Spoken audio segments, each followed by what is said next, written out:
और बात एक बड़ी खबर की करते हैं, क्योंकि ईरान के पर्दिस में अली लारिजानी की मौत। इजरायली हमले में मारे गए security chief Ali Larijani. Iran की सर्वोच्च राष्ट्रीय सुरक्षा परिषद ने इस बात की पुष्टि की है। अली लारिजानी की बेटी के घर पर हत्या हुई। हमले में बेटे मुर्तजा लारिजानी की भी मौत की खबर। एक वरिष्ठ सुरक्षा अधिकारी और कई बॉडीगार्ड्स भी इस दौरान मारे गए हैं। तो ये बड़ी खबर है। टॉप लीडरशिप का तो पहले दिन ही खात्मा किया गया था। लगातार अटैक किए जा रहे हैं और अब लारिजानी की भी मौत। और इस बीच इजरायली पीएम बेंजामिन नेतन्याहू का बयान आया है। 24 घंटे में 2 ईरानी सरगना मारे गए, ये कहा है नेतन्याहू ने।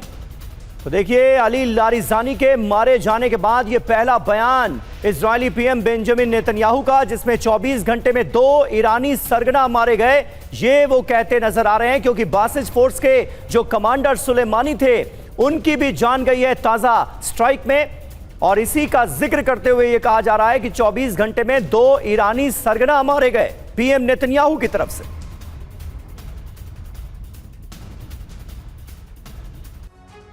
और लारिजानी की मौत के बाद युद्ध और ज्यादा विध्वंसक हो सकता है। इस वक्त किस तरह की आशंका है, आइए आपको यह बताते हैं। लारिजानी की हत्या क्या युद्ध की दशा और दिशा बदलेगी?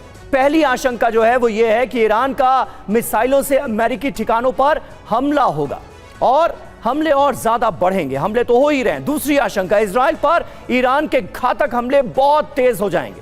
तीसरी आशंका यह है कि ईरान के हमलों का अमेरिका सीधा जवाब देगा। चौथी आशंका, IRGC पूरी ताकत से युद्ध में उतर जाएगा।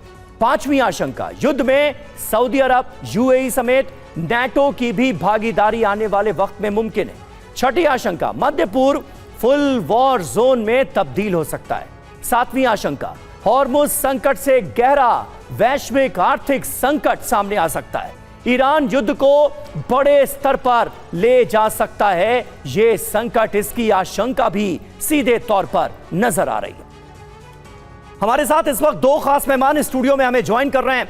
कर्नल शैलेंद्र सिंह हमारे साथ मौजूद हैं और नेवल कैप्टन श्याम कुमार भी हमारे साथ मौजूद हैं। शैलेंद्र जी, आशंकाएं तो इस वक्त बहुत सारी हैं, लेकिन पहला सवाल ये कि ईरान के लिए कितना बड़ा झटका है अली लारिजानी का जाना, जो कि इस वक्त एक तरह से कमांड कर रहे थे तमाम ऑपरेशंस को, और दूसरी तरफ अब ये युद्ध जाता हुआ कहां दिखता है आपको? जय हिंद, नमस्कार। आपने जो आशंकाएं बताई हैं, मैं आपको बड़ी जिम्मेदारी से कहूंगा, ये आशंकाएं नहीं रही, ये सब अब रियलिटी में कन्वर्ट हो रही हैं। लारिजानी का मरना या उसका असैसिनेशन करना, अगर किसी को भी लगता है कि युद्ध को नीचे ले जाएगा तो वो गलतफहमी में है। ये युद्ध को एक नए लेवल पर ले जाएगा, और इसीलिए आप देख रहे हैं, चाहे वो खुर्रम शहर 4 हो, चाहे वो उनकी इमाद हो, क्वाद्र हो, या इवन जो खैबर शिकन जो है, ये सभी मिसाइलें पिछले 24 घंटे में इस्तेमाल हो चुकी हैं। ज़्यादा बड़ी बात अब जो निकल कर आएगी कि मुझे लगता है एस्केलेशन, ये जो हम अटैक्स गिन रहे हैं ना,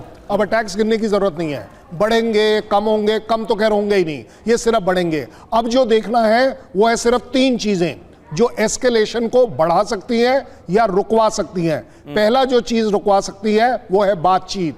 बातचीत कहीं ना कहीं किसी ना किसी लेवल पर ज़रूर हो रही है। ये एक अलग बात है कि एक बड़ा अलग सा फ्रंट प्रोड्यूस किया जा रहा है कि नहीं, हम बातचीत नहीं करेंगे। डिप्लोमेसी में ये कहना अपने आप में बातचीत की शुरुआत होती है। दूसरा है हॉर्मुज। हॉर्मुज एक ऐसी चीज़ है जो ऑलरेडी इस लड़ाई को वर्ल्ड लेवल पर ले गया है। अगर USA पूरी स्काइज को कंट्रोल कर रहा है, तो मेरा मानना है कि हॉर्मुज के जरिए ईरान पूरे के पूरे वर्ल्ड मैप को अफेक्ट कर रहा है। ये लड़ाई अब बढ़ती नजर आ रही है। बूट्स ऑन ग्राउंड आने के बाद कहीं किसी तरह की कोई डी एस्केलेशन नहीं हो सकती। जी बिल्कुल सर, और वैसे हालात बनते हुए भी नजर आ रहे हैं। और जैसा कि अभी आपने बताया, ईरान की तरफ से बयान भी सामने आया कि अब बातचीत की कोई जगह रह नहीं गई है, लेकिन इसका मतलब यही है कि अब आगे क्या कदम उठाए जाएंगे वो देखने वाली बात है। एक और बड़ी ब्रेकिंग, UAE पर ईरान का बड़ा अटैक, बैलिस्टिक मिसाइलों से हमला किया गया। UAE पर बैक टू बैक मिसाइलें दागी गई हैं। UAE में डिफेंस सिस्टम एक्टिव रहा इस दरमियान। ये तस्वीरें देखिए आप, बैलिस्टिक मिसाइलों का इस्तेमाल अलग अलग स्थानों पर, UAE में अटैक जारी।